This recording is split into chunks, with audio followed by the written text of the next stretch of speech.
is Father Ken Lau, and welcome to the new episode of Nuggets for the Soul. Last June 29th was the feast day of Saints Peter and Paul, and I was having evening prayer with my brother priest here in the rectory, and usually we set aside a time before the evening prayer for some praise and worship and listening to any prophetic word that God wants to give to us, okay? And I got this prophetic image of the flood, Noah's Ark, and also the rainbow. And I was asking the Lord, what's the significance of that in connection with the feast day that we're celebrating? I just got the sense that many people right now are perishing, just like during the time of Noah. Okay? And right now we're being called to be like what St. Peter and St. Paul did, which is to go out and evangelize.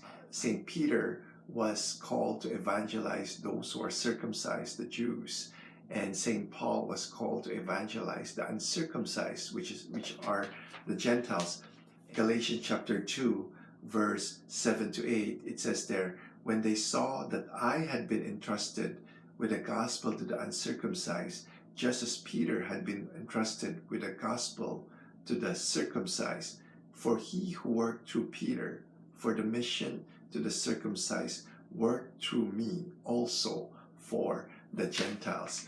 And I think there's an urgency right now really to go out there and really evangelize. During the time of Peter, it was to the Jews. We're here also to evangelize those Christians who are not practicing their faith or very lukewarm. Okay, we need to evangelize them.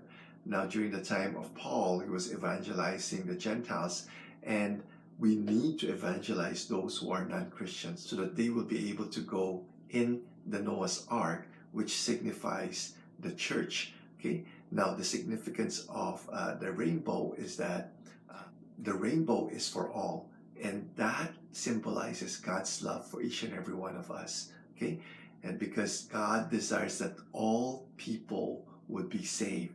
That's why there's that urgency to really evangelize. Now, I'm not saying that those who would not be Catholic will not be saved. I'm not saying that, because at the end of our life, we will be judged by love, okay, not by our religion.